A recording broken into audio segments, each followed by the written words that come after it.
Madame la ministre, ce samedi se déroulait à Kinshasa, en République démocratique du Congo, le sommet de la francophonie, en présence des chefs d'État et de gouvernement des pays concernés.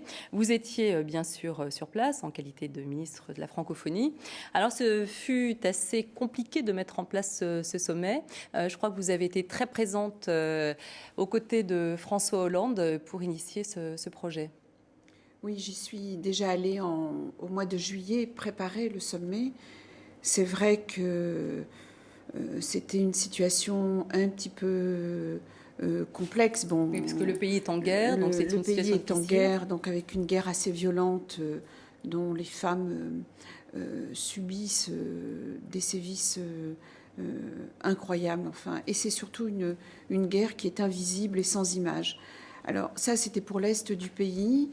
Et puis, il y avait aussi ce sommet de la francophonie défend aussi toutes les valeurs de la démocratie. Donc, il y avait quand même dans l'idée de faire des petits pas avant d'arriver au sommet. Donc, on a travaillé ensemble avec le président de l'Assemblée nationale, du Premier ministre de la RDC. Je crois qu'on a fait quand même une avancée sur les droits de l'homme puisqu'une loi a été votée.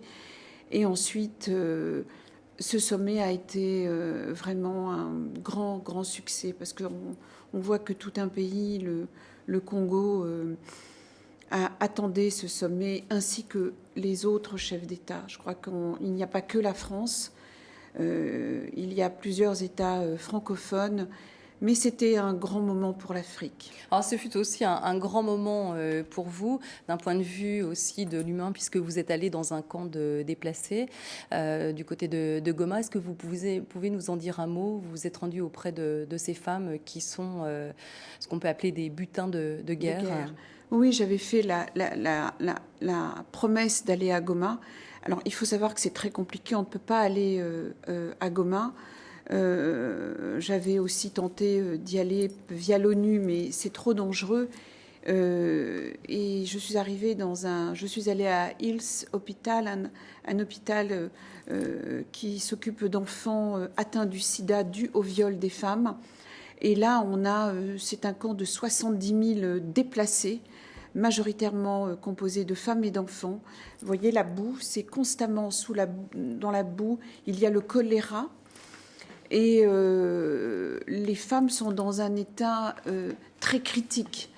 Elles ont été violées en masse.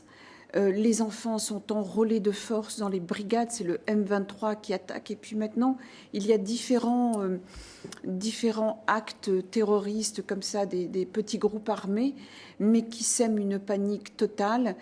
Et puis surtout, comme je vous l'ai dit, on ne peut pas arriver dans cette région. Donc, c'est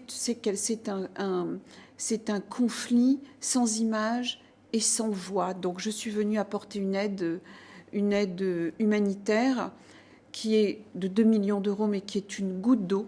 Mais vraiment, par rapport aux femmes et à ces enfants qui sont vraiment dans un état très critique. Donc moi, j'y suis allée aussi pour que l'espace francophone prenne à bras le corps ce conflit aussi. Je veux dire, moi, voilà comment je vois la francophonie aussi. Il y a l'espace culturel, toute la diplomatie économique, mais il y a aussi la diplomatie solidaire.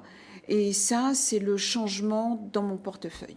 Alors sur le plan de la linguistique pure, quand vous êtes rentré en France mercredi dernier au Conseil des ministres, vous avez annoncé des mesures assez fortes pour doper la francophonie. Est-ce que ça veut dire que la francophonie est moribonde aujourd'hui? La francophonie, c'était devenir, on le sait que c'était pas du tout un projet important dans l'ancien gouvernement, mais même depuis déjà un moment. Elle n'est pas moribonde, elle était juste, je pense, endormie. Nous avons des outils fantastiques, nous avons des instituts français merveilleux, des alliances françaises. Nous avons aussi une agence pour les universités francophones très active. Oui, mais il fallait rassembler et avoir un vrai projet. Donc je pense que ce qui a été validé au Conseil des ministres mercredi... Est-ce que vous pouvez nous donner les grands points de ces mesures que vous avez annoncées au Conseil des ministres mercredi dernier? Je reprends un petit peu mes chiffres parce que ça c'est très important. Il va y avoir un plan d'action pour la francophonie. Par exemple, on va lancer un plan de 100 000 professeurs pour l'Afrique. Nous avons 220 millions de personnes francophones aujourd'hui.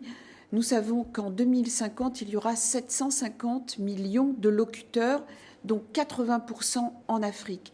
Donc nous allons relancer la formation et former des formateurs. Ça, c'est très important pour avoir une bonne base. Ensuite, je vais lancer ce forum international des femmes francophones, c'est-à-dire à la fois redonner du sens et du droit. Les femmes dans l'espace francophone sont en perte de droit. On le voit, il y a des conflits spécifiquement francophones. Donc ça, il aura lieu au mois de mars. Et puis, il y a développé aussi, à travers ce forum, tout l'espace économique spécifiquement autour des femmes. Ensuite, il y aura le français en France et relancer les maisons de la francophonie dans les banlieues, dans les quartiers, parce que beaucoup ont été... cette population est bannie parce qu'elle ne maîtrise plus depuis très longtemps le français. Donc il y a dans l'idée de remettre du savoir à travers ces maisons de la francophonie pour que cette population ne soit plus bannie et puisse avoir à nouveau une mobilité. C'est un peu dans ce sens que vous aviez fait un appel au printemps par rapport à ces mères issues de l'immigration qui sont un peu les oubliées de l'histoire. Complètement. Je crois que je dis depuis une dizaine d'années que la solution dans nos territoires qui souffrent, ce sont les mères de famille. Même quand il y a eu des émeutes, etc., on entendait les jeunes enfants, on entendait les enfants, on entendait les adultes, mais on ne voyait pas les mères.